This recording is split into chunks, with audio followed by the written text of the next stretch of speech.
I see a lot of producers asking how they get the beats they made or the songs that they produced on TV shows or on movie soundtracks, video game soundtracks, commercials that play on YouTube, etc. The term for that is synchronization license or sync license. A lot of people talk about it. A lot of people sell courses on how to get sync licenses because it's basically free money. There are some kind of scammy courses and websites out there that claim that they can get you sync licenses. They are probably just taking your money and not really delivering. But what doesn't get talked about in the producer community enough is how sync licenses get split. What happens when you get a sync license? Because a sync license is paying on both copyrights, on the sound recording copyright and the underlying composition copyright. So that means if you made a beat and you own both, you should be getting paid on both. But also, if you know how the underlying composition copyright breaks down, it breaks down into two separate pieces, the writer and the publisher. And that can complicate things. If you're going through some kind of sync company, they will probably take half of that. And personally, there's nothing wrong with that. It's still a great deal, but it's better to know how this stuff works. So thankfully, as part of this long conversation we had with Ryan Schmidt, who's a music attorney, an entertainment attorney, we were able to touch on how these splits work. So when you get a big sync deal in the next Mercedes commercial and there's a $30,000 sync fee, you know exactly how much you're going to get, why, and how to confidently sit down at that negotiations table and advocate for yourself. Full episode is down below. It's been out for a while. There's just a lot of gems from that episode. So I keep pulling clips and making new videos out of it. Appreciate you for tuning in. Thank you. You might have a problem using a splice loop in a sync. However, you legally, based on Splice's terms and conditions, can use a splice loop in a sync. So obviously you're on BeatStars. How do you work out sync? Somebody use your beat, they come back to you and say, hey, this is in a new video game or a new movie. Like what are your expectations from a percentage standpoint on the publishing side and the master side? I mean, I've never honestly had anything other than just what's legal being offered, what's I would say what's standard, which is just whatever you own, that's what you get. Whatever, you if you're a co-composer and there are two of you, it's probably going to be 50-50 unless you have something worked out with them. So the couple times I've gotten syncs off of BeatStars tracks, all I told them was, hey, just here's my info, have the company reach out, because the artist isn't synchronizing my work. A third party is synchronizing the new work, which is the song, which entails my beat as well as the artist's lyrics and their recorded voice. So they just issue the standard. I mean, syncs, I love syncs because like Ryan was saying, there's that world moves so quickly. They handle business right away. So it's not like the music business and it's the music business, but it's kind of outside of it. With the labels, they're like, yeah, you got this placement. I've waited 5 years for a song to drop. Sometimes the songs never drop. Usually with syncs, that happens with syncs where it never drops, like what happened to me with the Creed soundtrack. That's why I was talking about that Ari Lennox song that I wish she would drop. But normally they're so quick. They have such a fast approaching deadline. They're like, okay, we're going to handle this because the show airs next month. So we're going to get this all figured out by next week. And they're pretty quick with the paperwork. You don't have to wait for it. I get the agreement right away. And like, if you leased a beat, even if the sync is low, I'm not going to if they're like, we're only going to offer you 500 for the sync. I'm like, well, that's kind of low for the sync world, but the artist leased the beat. I'm not here to stop their money. I'm just going to sign it. I know, but percentage, like with Funk Volume, we never used BeatStars beats. So are you saying, is it typically what, 50% on the publishing and then what, if anything, on the master? No, usually it's actually, because the publishing gets weird with syncs, because usually the company that is, Ryan, you can explain this more eloquently. Usually the company that is placing that song in TV, film, or commercial is acting as the publisher.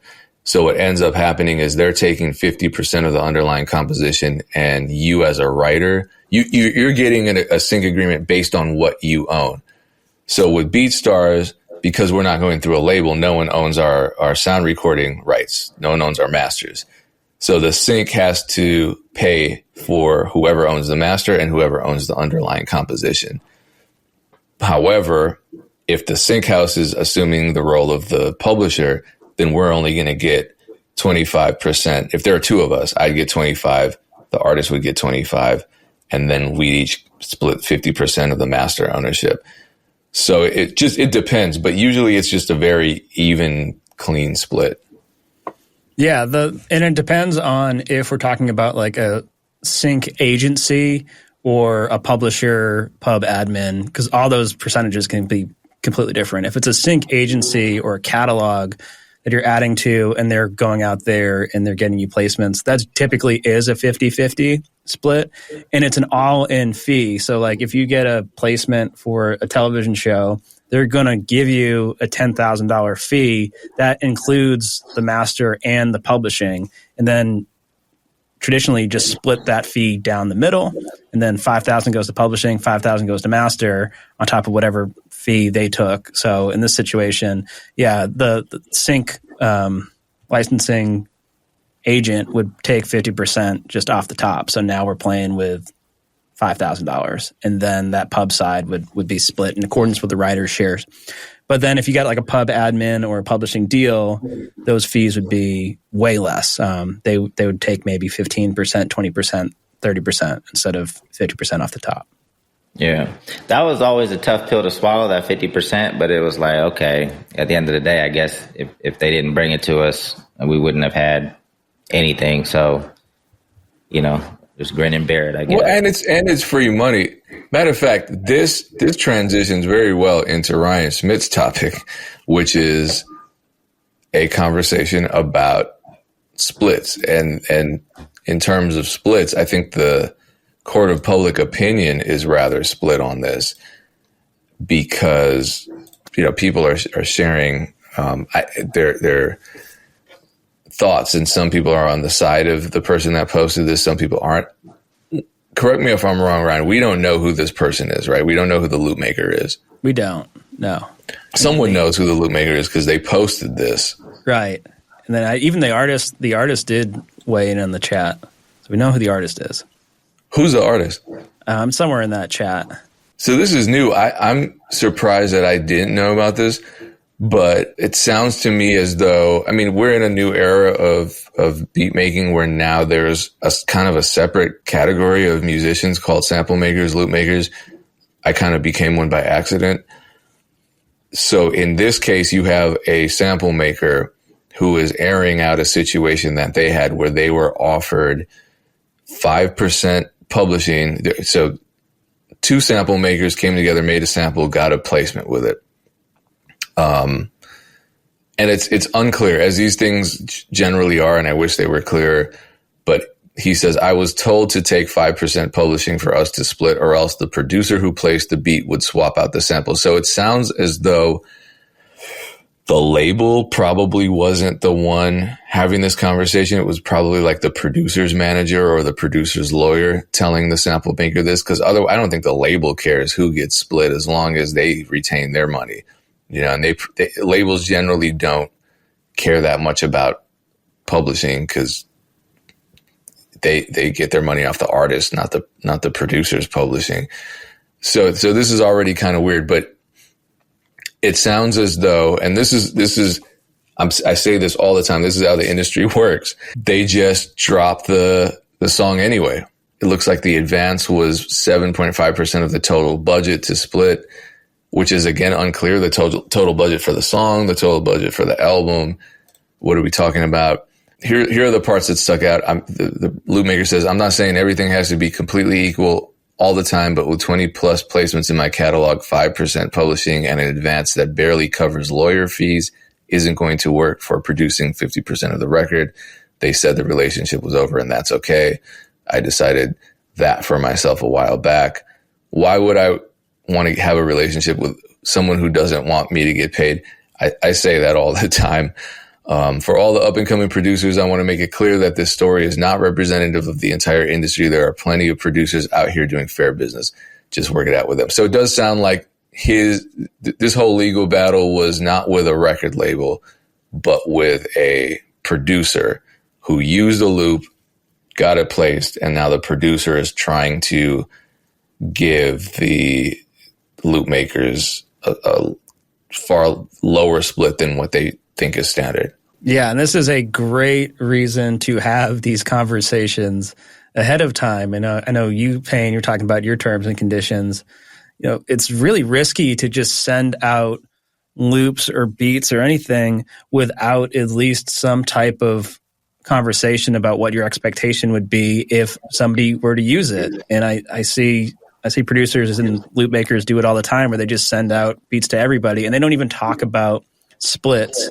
And of course, legally, they still retain that copyright, but now you're leaving a lot open to negotiation down the road. And situations like this occur.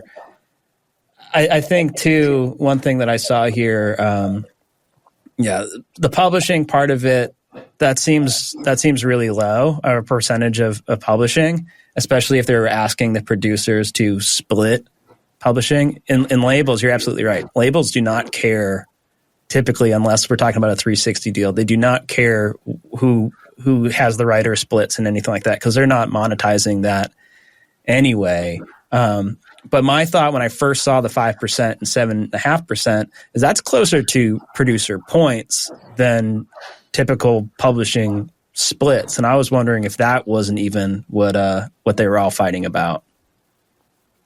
Well, so what would be fair in your opinion from you, Payne, and Ryan? Like what in your from because he contributed a little. And Payne, you're gonna have to excuse my ignorance on like sometimes loops can be like much bigger parts of songs than others, right? It's not always like, you know, sometimes that could be like the main part of the song or like the most interesting piece of the song, and sometimes it can play maybe a smaller role. But from your perspective, like what without knowing or hearing the song, like what would be closer to fair? Don't always agree with producers on this.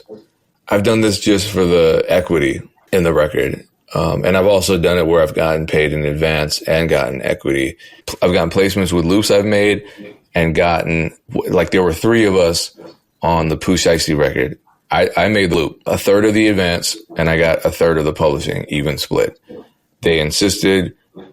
Gold Hayes and JD Feng are just good people and they wanted things to be split. Now, had they said, you know what, we're going to take the majority, we're going to give you 10%, that wouldn't make them bad people. I think that's still fair.